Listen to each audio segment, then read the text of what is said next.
This morning I will talk about the Cristeros. The violent hatred against the Catholic Church in Mexico has long-standing roots. Through the assistance of Our Lady of Guadalupe, who appeared on December 9, 1531, Mexico was converted to the Catholic faith in the 16th century. But perhaps some of the horror of the Aztec religion remained hidden under the surface. The Aztec religion was perhaps the most devilish religion that has ever existed. For the inauguration of the Grand Temple of Tenochtitlan, 60,000 persons were killed as human sacrifices in the span of several weeks. It seems that in Mexico, under the Aztecas, around 20,000 persons were sacrificed every year. Already in the 18th century, we see how the intellectual and professional classes in Mexico, which was the most important Spanish viceroyalty in the New World, were being influenced by the Enlightenment. A great barrier against the Enlightenment came tumbling down when the Jesuits were expelled on April of 1767. The revolution that determined the separation from Spain was conducted, like in many other parts of the Americas, under a liberal, Masonic and anti-clerical inspiration.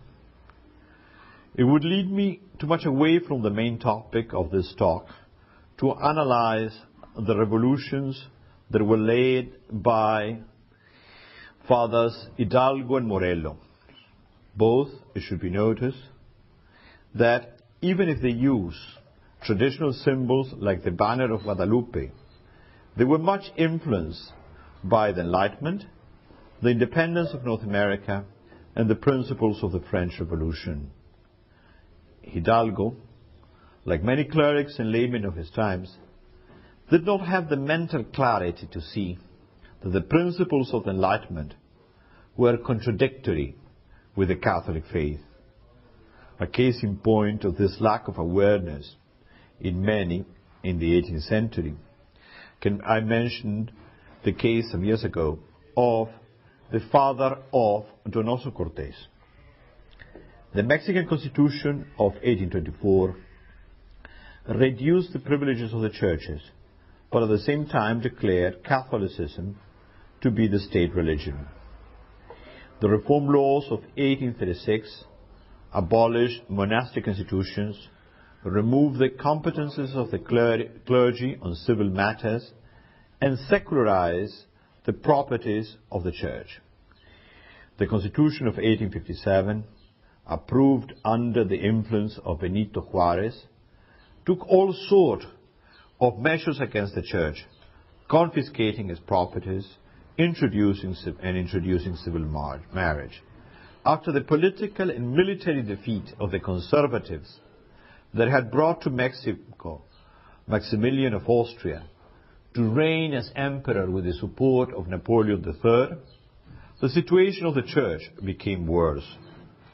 The successor of Juárez, Lerdo de Tejada, took further measures against the church, suppressing religious holidays,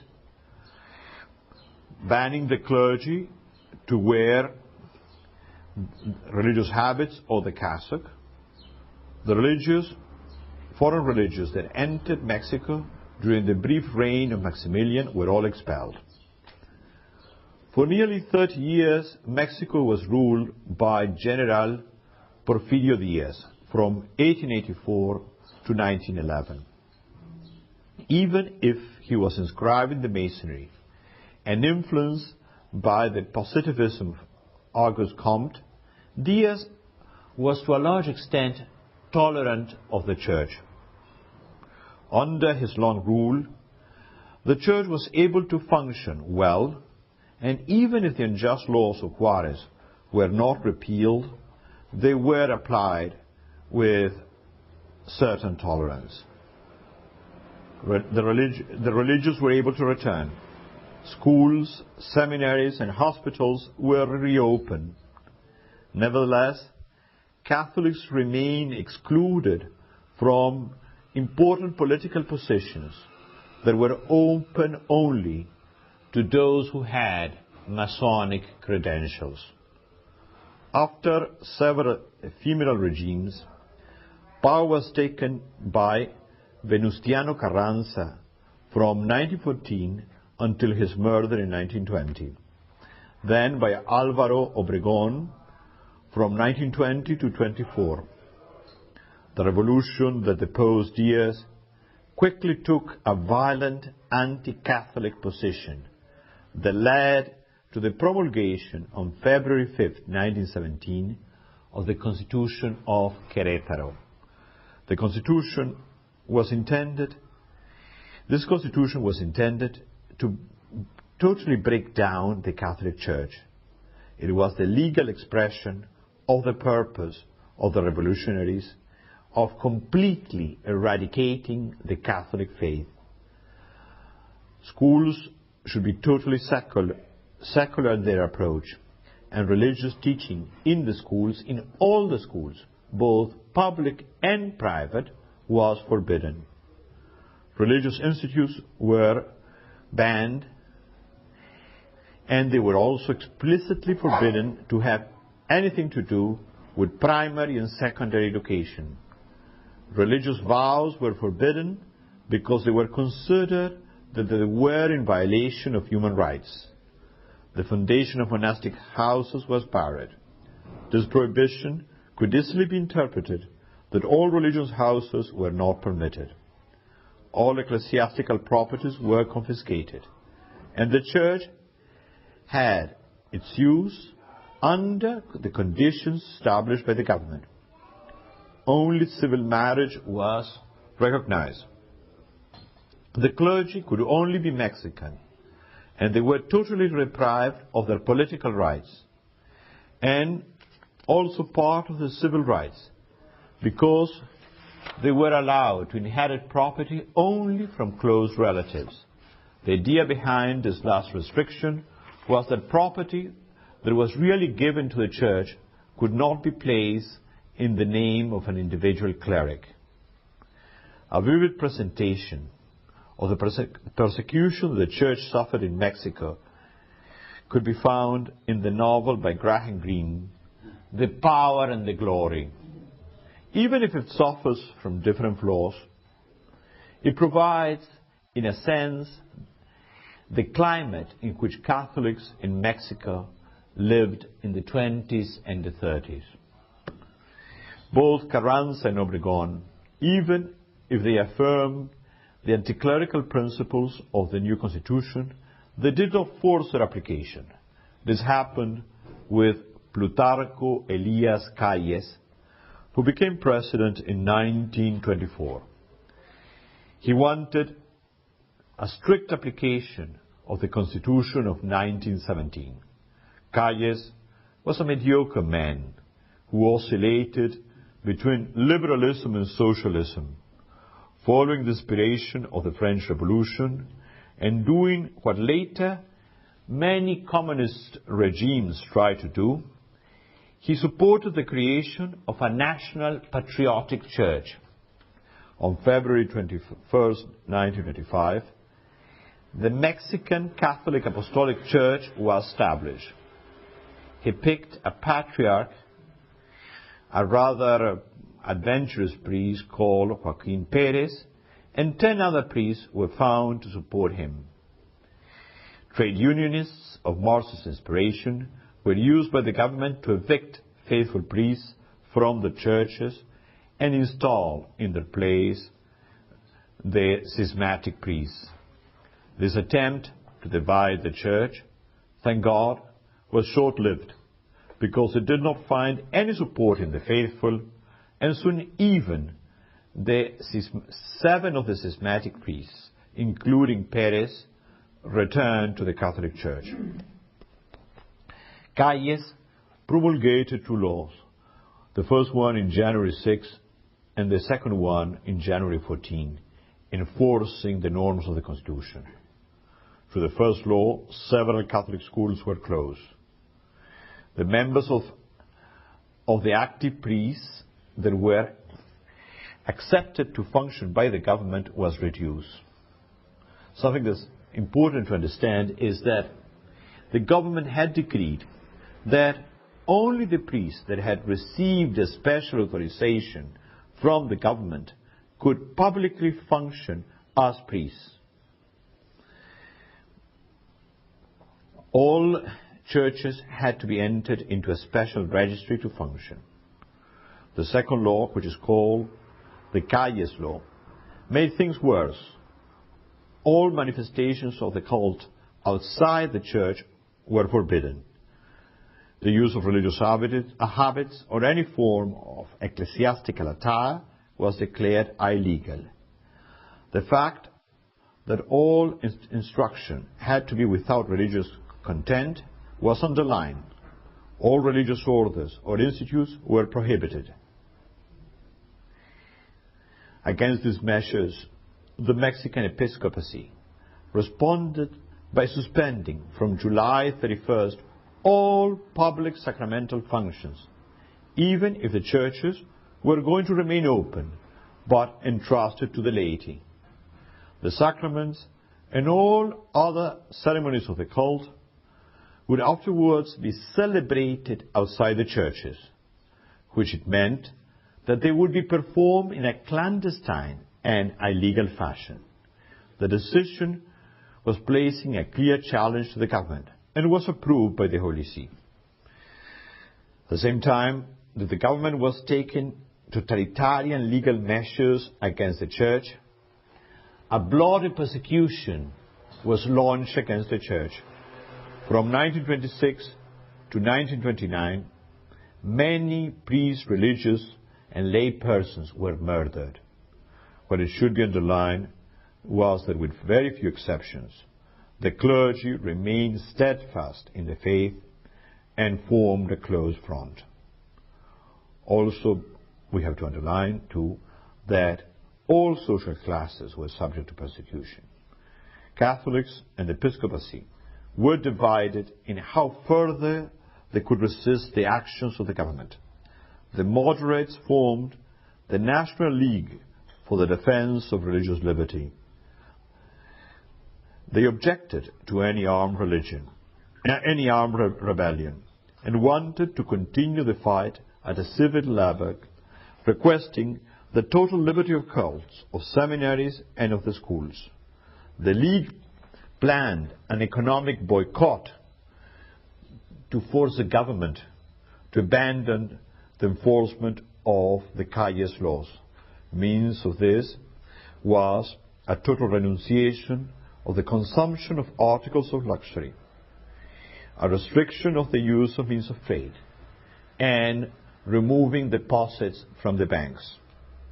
A vast number of Catholics, seeing that the civic measures were insufficient to protect their rights, decided to take arms in legitimate defense against an unjust tyranny. And they organized the liberation movement, Movimiento Libertador. They were soon called Cristeros because their war cry was Viva Cristo Rey, and because of the crosses they wore around the neck. A solid army was established, which was called the National Guard. It had at its peak 30 to 40,000 soldiers. Most of the fighters came from the countryside, but also there were many students, young professionals, and workers. In general, the war was conducted with idealism, magnanimity, and self-sacrificing devotion. The insurrection was mainly the reaction of a Catholic and traditional rural society against the aggressions perpetrated by a totalitarian, secularist government that had taken over the government after the fall of Porfiriato Diaz. The Cristeros fought, suffered and died for the faith, to preserve a Catholic society for them and their children, to form a society under the social kingship of Jesus Christ.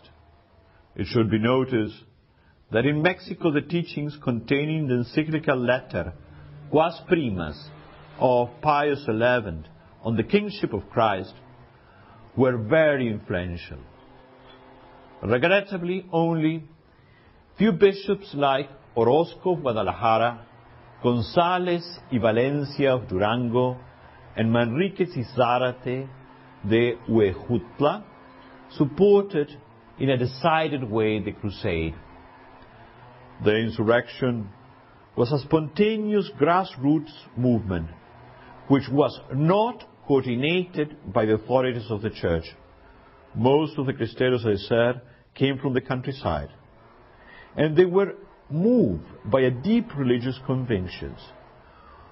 But also they had social concerns because they were defending the common good of the countryside.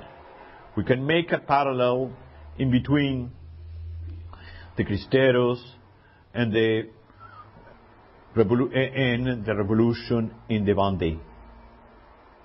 On September 1926 was the beginning of the crusade. By that date, we can count already 13 different focus of insurrection. Armed men sought to gather to resist the government. Their example is followed in many places. In October, a brigade of the Federal Army is attacked and destroyed in the state of Durango. Between November and December, the uprising grows in all central Mexico. In the state of Jalisco, one of the main centers of the insurrection, the regiment of General Arenas is defeated and destroyed. The League that in the meanwhile wished to continue a peaceful mobilization had organized a massive mobilization for January 1st, 1927. This mobilization fails due to a wave of detentions and murders that the government launches to stop the mobilization. This massive repression shows to most of the Catholics that all dialogue is impossible with a government that is firmly bent in destroying the Catholic Church. On January 11, 1927, it was publicly proclaimed the birth of the National Liberation Army. General Enrique Gorostieta was appointed the commander-in-chief. He was a professional officer educated in the military school. He had voluntarily retired at the army at a relatively young age due to the profound disgust that he felt for the political situation. In the few pictures that we have from him, he appears a proud, willful man with a big silver cross hanging from his neck. For nearly 30 months, he guided his men with great military ability until his heroic death on the battlefield on June 20th, 1929. The tactics that were used were of high-level guerrilla warfare. General Gorostieta was able many times to lead several columns into a single and coordinated attack. The different columns of the Cristeros were well organized and were fortified by a serious spiritual life. Every day the rosary was prayed, and at the evening they would sing the hymn, "The Troops of Mary." When possible, they kept the Blessed Sacrament reserved, and things were organized in such a way that there was always 2 soldiers in adoration. Each regiment had its own chaplain. Before entering into battle, they would always pray and would charge crying, "Viva Cristo Rey." Their motto was God, Fatherland and Liberty. the last word, should be understood not in its liberal meaning, but the freedom to practice the faith without any interference from the state. The biggest problems were weapons and ammunition. The Cristeros had started with a mixed bag of all weapons. As the campaign progressed, they supplied themselves with captured weapons from the Federal Army. But they were always in a deficit situation. This was due to the fact that the Federal Army was always receiving new supplies from the US. And at the same time, the federal government in the US had imposed an embargo on selling weapons to the Cristeros. The morale and motivation of the Cristeros was always superior to the morale of the Federal Army. An auxiliary corps of women was organized under the patronage of St. Joan of Arc. This auxiliary corps took care of the wounded and secured provisions for the army. At the same time, the Cristeros mostly had to live on the land, but they could count on the active support of the population. Thousands of people risked their lives and properties to furnish food and shelter to the Cristeros. I would like to mention a typical incident in this war. In the spring of 1927, on April 18th at Limon, in the state of Jalisco, a group of Cristeros attacked a train which was protected by a company of 52 soldiers because it carried an important amount of money.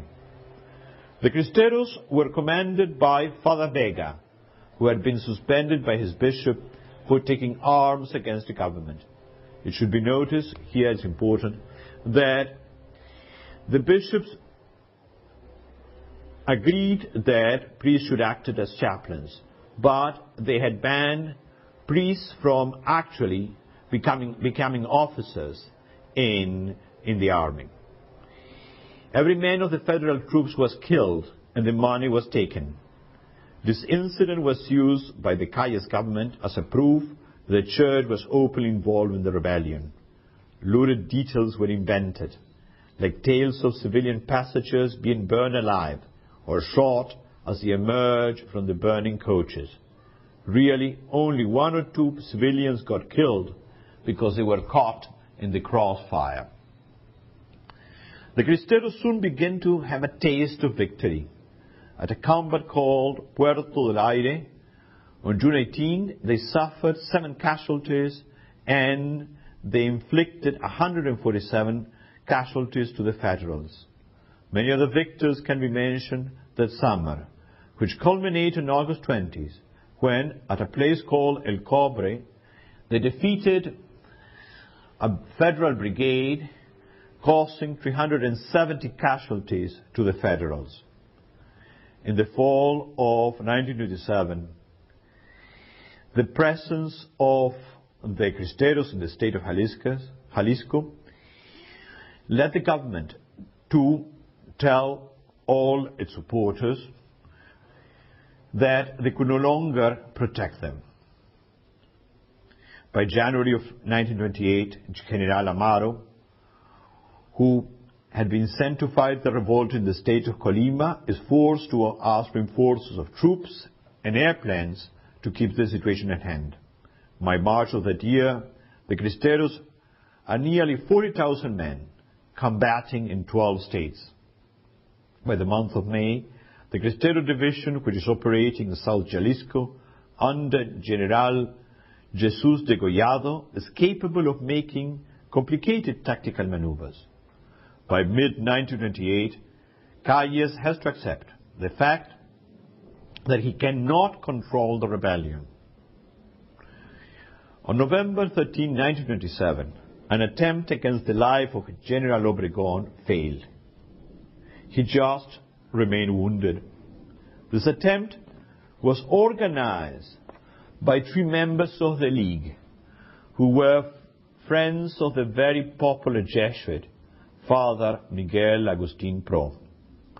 He had taken a position against the insurrection of the Cristeros and had nothing to do with the attempt against Obregón. Nevertheless, he was arrested, where he was hidden, and after a totally vicious trial, he was executed by a fire squad on November 27, 1927. With him, his brother Humberto also was killed, and 2 who were responsible for the attempt against Obregón, the engineer Segura Villegas and Juan Tirado. The order for their execution had been given directly by Calles in agreement with Obregón. They wanted to teach a lesson to the Church and show their own strength. On September 25, 1928, Father Pro was beatified in Rome with Father Junipero Serra, the great evangelizer of California, and Francesco Fa de Bruno, an extraordinary figure of scientist, military officer, inventor, and organizer of all sorts of works of charity, a late vocation to the priesthood, and founded a religious order who was tenaciously persecuted by the Masonic establishment of the Italian Risorgimento.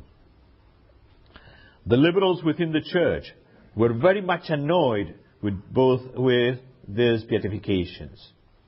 I had the pleasure, on a rather liberal parish where I was serving at that time in New York as an associate priest, to preach with gusto on the beatifications of Pro and Serra.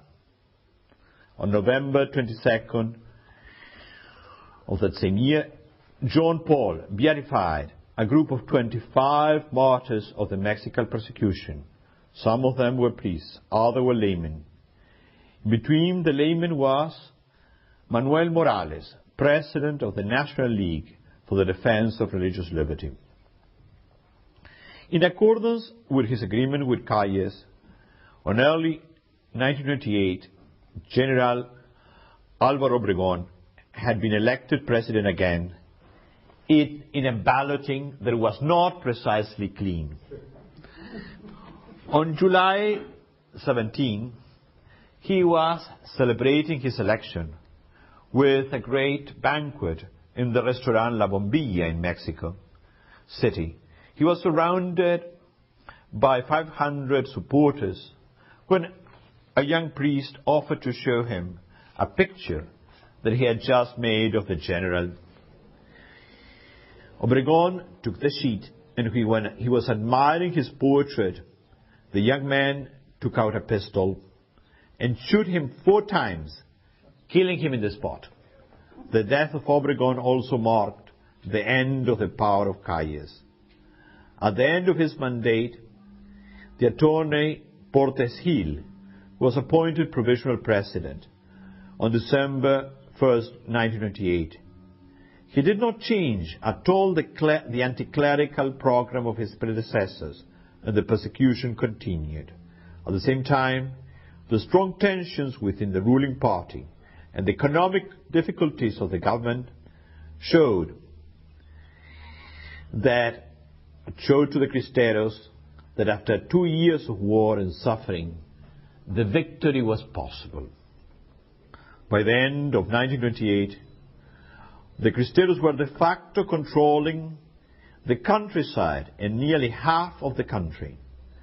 The massive offensive launched by the Federal Army on the winter 28-29 was far from being successful, even if they had used a very important amount of troops supported by airplanes and armed vehicles. In March of 1929, the regime suffered its heaviest menace with the defection to the rebels of 2 generals, Manso and Escobar, with their divisions. These defections clearly weakened the Federals, forcing to open another front and disencourage the Cristeros to launch a general offensive in all the country.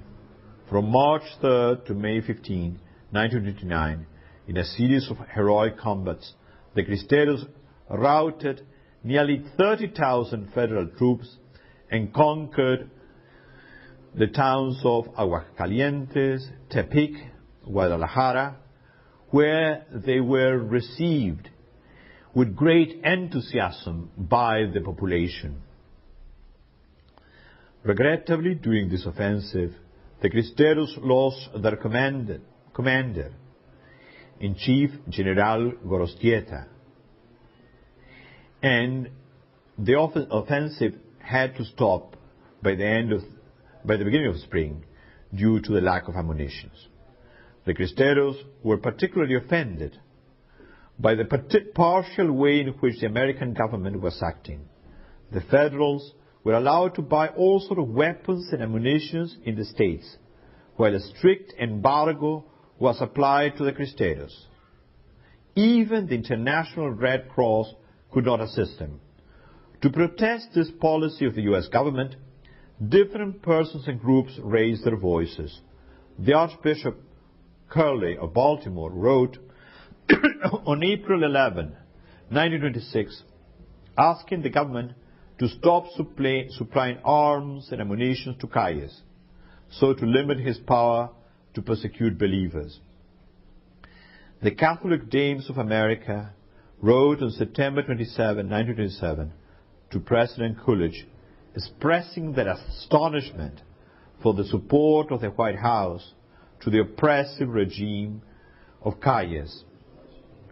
The Knights of Columbus, at their meeting in Philadelphia in September 1996, in which they criticized the lack of coherence of a government that, in one hand, was opposing Soviet Russia, but, in the other hand, was assisting a similar regime in Mexico. Even in the midst of these difficulties, the insurrects were able to obtain significant victories. On April 19, 1929, the Cristero Battalion, under the command of Father Reyes Vega, which was besieged in the town of Tepatitlan, overturned a difficult situation and obtained an overwhelming victory in the besiegers. The surprising defeat of the Federals after this surprising defeat was marked by the fact that the government had been able to defeat General Escobar, one of the generals that had defected to the Cristeros. But those same troops that had defeated Escobar were crushed by Reyes Vega. Seeing how the situation was evolved, President Portes Gil began to make declarations that he was ready to pacify the country. Reacting to those comments, the apostolic delegate Leopoldo Ruiz y Flores, from his exile in New York, manifested the purpose in the name of the Mexican Episcopacy to collaborate with the government in the pacification of the country. There were many reasons to reach a truce. The years of civil war had devastated and impoverished the country, paralyzing the economy and creating a terrible chaos. The Cristeros had many handicaps against them, especially with regards to weapons and ammunition. After the death of General Enrique Gorostieta, that was killed in 1929, as I mentioned, they lacked a capable commander-in-chief. Also, the bishops and the Holy See were somewhat ambiguous in their position with regards to them. The U.S. was very much concerned to put an end to the fight to avoid repercussions within the country. Also, the U.S. was very much concerned to protect oil investments. Most of the Mexican bishops considered that a military victory was not possible, and they were concerned that they could not keep Catholics constantly living in the exceptional circumstances of a clandestine religion.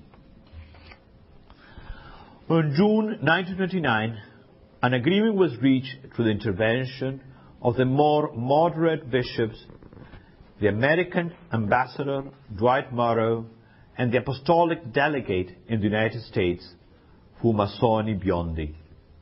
Morrow had dubious credentials as a peace broker. He had been a personal friend of Calles. He had supported the appointment of Portes Gil, and he was clearly defending economic interests. As a prize for his intervention, he obtained the modification of Article 27 of the Mexican Constitution. This modification would permit the granting of oil rights to American companies, and he also obtained permission for the opening of a branch of the Bank of New York in Mexico City.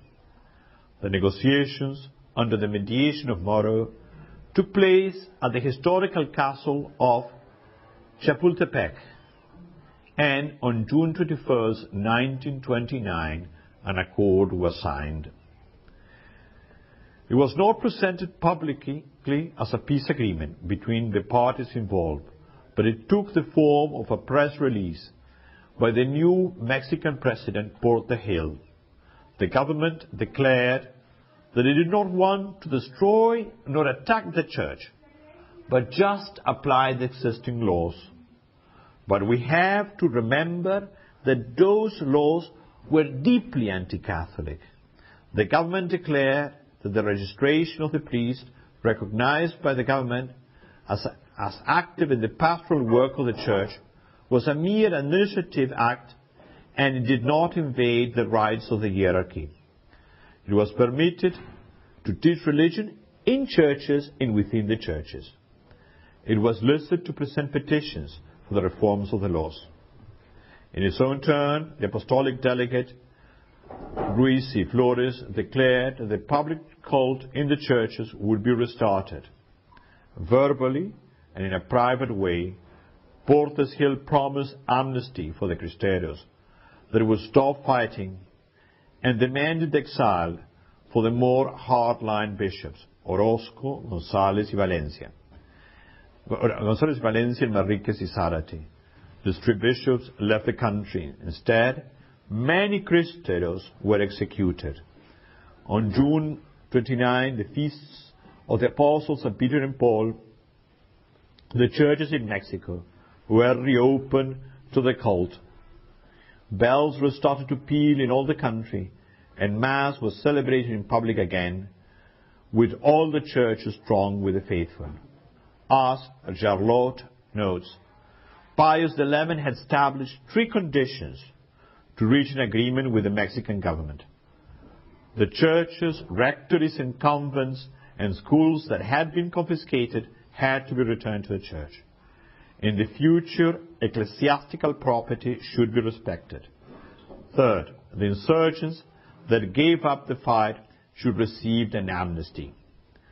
A different author underlines that another condition set by the Pope was the derogation of the repressive laws. It seems clear that the conditions that the Pope set for the signing of the agreement were not taken into account by the Catholic representatives. Here we have a deplorable situation, a government that violated its agreement, and church representatives that made too many concessions. When this agreement was known, it is understandable that bitterness was felt by many Mexican Catholics. They felt themselves betrayed by the Holy See and by the bishops. Many Cristeros felt betrayed. They considered that what it had been signed was not an agreement, but instead a surrender.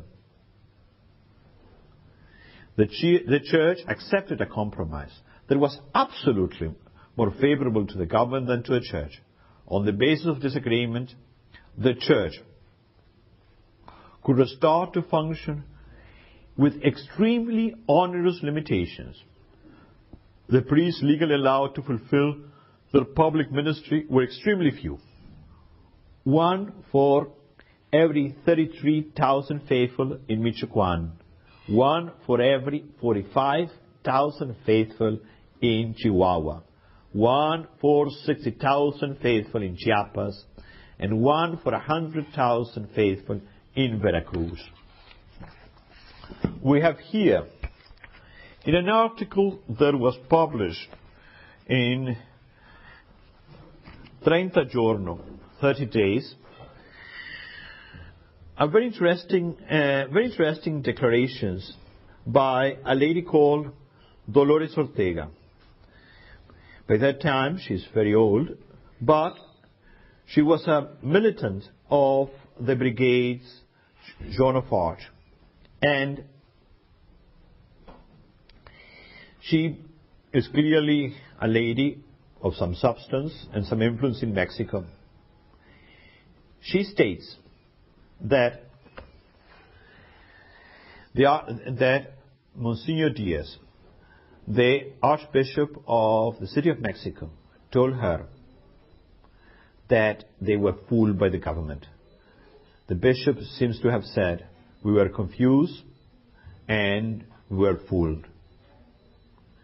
It's very interesting to read this article to show how the bishops were mistaken in accepting the agreement with the government. Pius XI, on his encyclical letter, Acerba Animi Ansitude, on the Church of Mexico, of September 29, 1933, he protests the violations by the Mexican government of the negotiated agreement. In his encyclical, he praises the clergy and the people of Mexico and asks the Catholics of the nation to defend the holy rights of the Church by prayer and Catholic action. The Holy Father, referring to the very few priests that were legally allowed to function, he points out, everyone can see whether it is possible with such restrictions to administer the sacraments to so many people scattered, for the most part, over a vast territory. The Mexican government interpreted this reference to Catholic action against as an incitement to rebellion.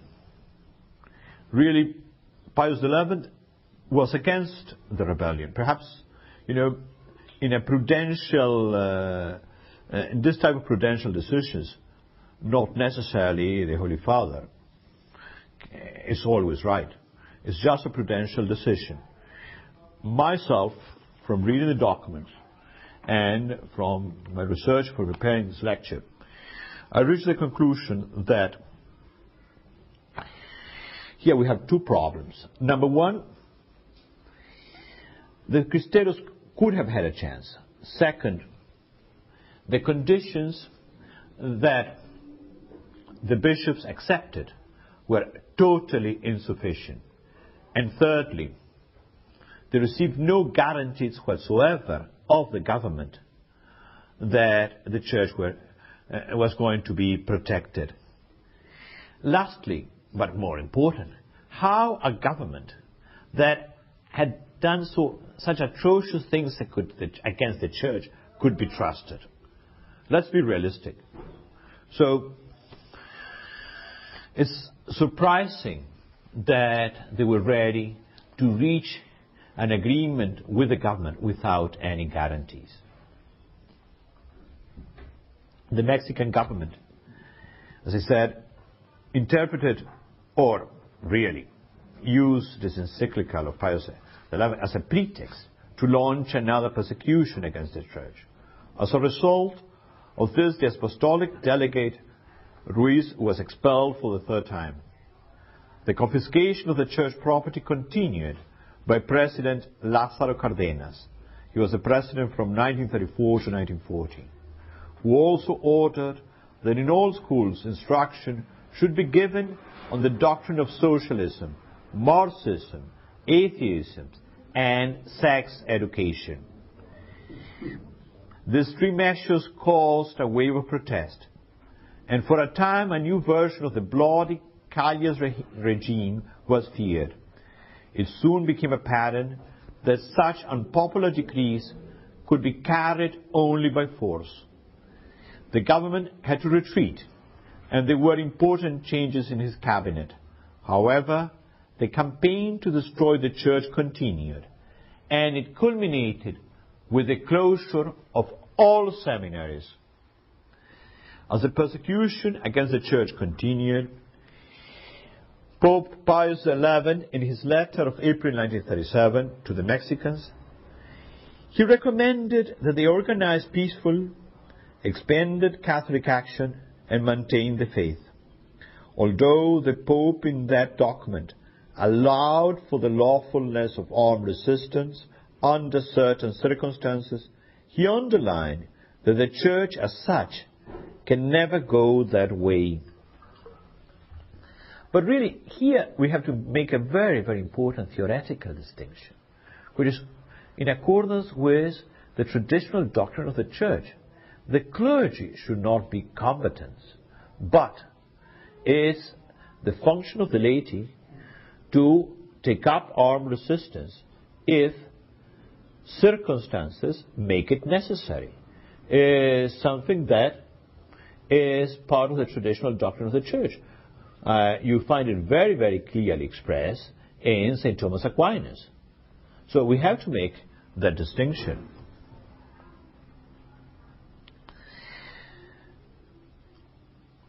The Pius XI, seeing that it was impossible to educate priests in Mexico with the support of the American bishops, established a seminary for the Mexicans in the U.S. In September 1937, the Papal National Seminary at Montezuma, New Mexico, was opened. It was operated by the Jesuits, and from it many priests were ordained that would serve the Church in Mexico. Normally, we state that the persecutions in the end strengthen the Church, that the blood of the martyrs is the seed of Christians. Has that happened in Mexico?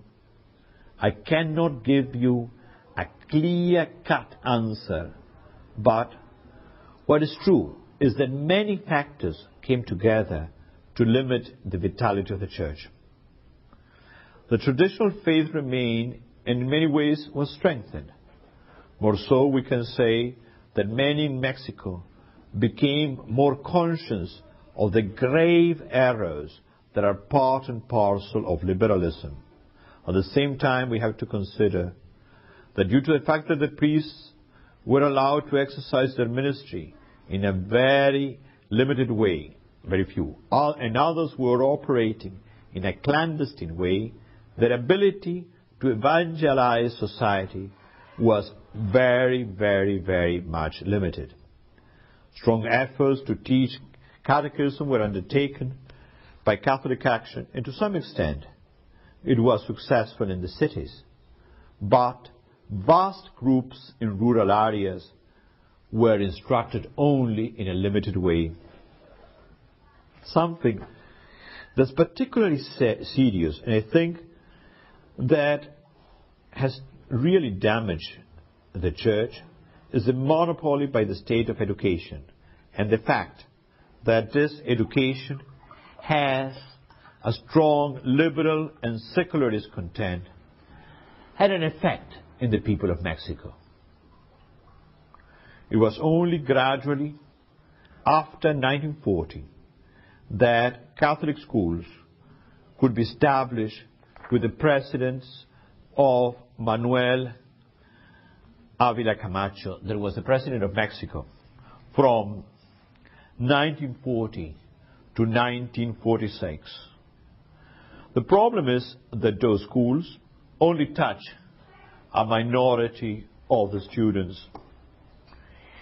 We have to add that a weakened church in Mexico was further weakened, and in some ways is mentioned by sources that are not precisely conservative, by the after effects of the post-Vatican crisis. So the situation is not that great in Mexico after this horrible persecution, but as Garcia Moreno said, we can die, but God does not die. Thank you very much.